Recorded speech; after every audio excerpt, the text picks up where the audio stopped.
میں تو اپنے دوستوں کہا کرتا ہوں کہ جب بچوں کو خرچی کے پیسے دیں تو اس وقت ہی ان کو تھوڑے سے زیادہ دیں اور ان کو کہیں کہ یہ کسی اپنے کمزور دوست کو دینا، راستے کے اندر کوئی سائل ہوا تو اس کو دینا، اور وہ بھی ان کی عزت نفس کا خیال رکھتے ہوئے۔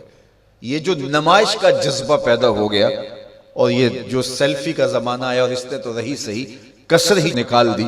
وہ کسی زمانے میں کہتے تھے نیکی کر دریا میں ڈال، اور پھر وہ زمانہ آیا کہ نیکی کر اخبار میں ڈال، اور اب نیکی کر فیس بک پہ ڈال۔ اب تو وہ تقوی، وہ جو للہیت، وہ تو ختم ہوتی چلی جا رہی ہے۔ آج کل وہ اجتماعی شادیوں کا ایک رواج پیدا ہوا۔ ایک دفعہ مجبور ہو کے مجھے کہیں جانا بھی پڑا، تو وہ میرا پہلا اور آخری موقع تھا۔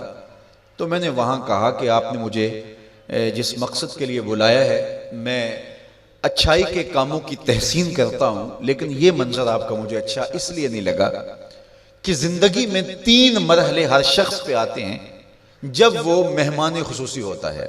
جب وہ پیدا ہوتا ہے، کالا کلوٹا بھی کیوں نہ ہو، سارے اسے دیکھنے آتے ہیں۔ جب وہ عروسی کا جوڑا پہنتا ہے، چاہے مرد ہے چاہے عورت، تو اس وقت بھی سارے لوگوں کی نگاہ کا مرکز ہوتا ہے۔ اور تیسرا، جب سفید کفن اوڑھ کے آخری منزل کی طرف چلتا ہے تو سارا شہر کہتا ہے چلو اس کا منہ دیکھائیں۔ بلکہ اس کا یہ پروٹوکول ہے کہ امام کعبہ بھی ہو تو وہ پیچھے کھڑا ہوگا، اس کے جنازے کو آگے رکھا جائے گا۔ یہ اس کا اعزاز ہے، یہ اس کی تکریم ہے۔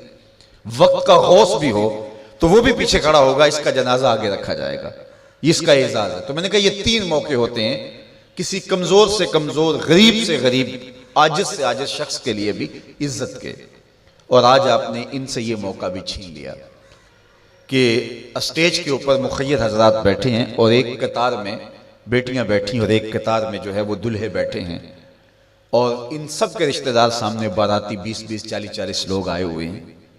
تو ان سب کی غربت کا ہم عملاً مذاق اڑا رہے ہیں۔ آج یہاں میں کسی کے چہرے کے اوپر خوشی نہیں دیکھ رہا، اگر مسکراہٹ ہے تو وہ مصنوعی مسکراہٹ ہے۔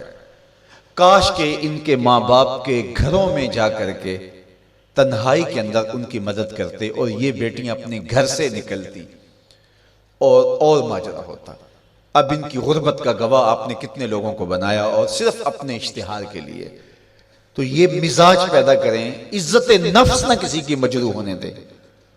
سب سے قیمتی شے انسان کی عزت ہوتی ہے۔ کبھی آپ نے دیکھا ہو بارش پڑی ہو اور کیچڑ ہو اور کوئی بندہ پھسل کے گر جائے تو وہ بعد میں دیکھتا ہے کہ مجھے چوٹ آئی ہے کہ نہیں، پہلے یہ دیکھتا مجھے کسی نے دیکھا تو نہیں۔ اس کا مطلب یہ ہے اس کو اپنی جان سے عزیز اپنی عزت ہے۔ تو مت کسی کی عزت پہ انگلی اٹھائیں، مت کسی کی تذلیل کا سبب بنے، مت کسی کی رسوائی کا ذریعہ بنے۔ لوگوں کو عزت دیں۔ جب تک غلامی موجود رہی، حضور نے فرمایا کہ جو خود کھاتے اسے کھلاؤ، جو خود پہنتے اسے پہناؤ، وہ تمہارے بھائی لگتے ہیں، ان کے ساتھ حسن سلوک کرو۔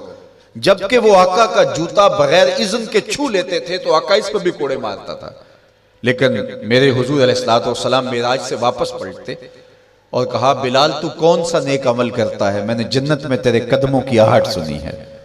کیا خیال ہے اس ایک جملے نے دور غلامی کی ساری تھکن اتار نہیں دی ہوگی، اور غلام فرش اٹھ کے فراز عرش پہ نہیں پہنچ گیا ہوگا؟ یہ عزت دی ہے۔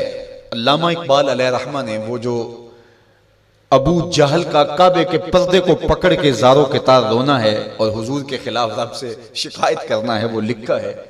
تو اس میں جو شکایتیں لگاتا ہے ابو جہل کعبے کے غلاف کو پکڑ کے، تو اس میں ایک شکایت یہ لگاتا ہے کہ از محمد سینہ ما زار زار، ہمارا سینہ بڑا دکھی ہو گیا ہے، اس شخص نے تو ہمارے نظم کو خراب کر دیا ہے۔ با غلام خیش بر یکخان نشست، یہ جو دین لے کر آیا ہے اس دین کے اندر یہ سبق ہے کہ غلام اور آقا ایک دسترخوان پہ بیٹھیں گے، اور اگر غلام اور آقا ایک دسترخوان پہ بیٹھ جاتے ہیں تو پھر کہاں گیا ہمارا قریش کا سردار ہونا؟ تو یہ تو ہمارا سب سسٹم تلپٹ ہو جائے گا۔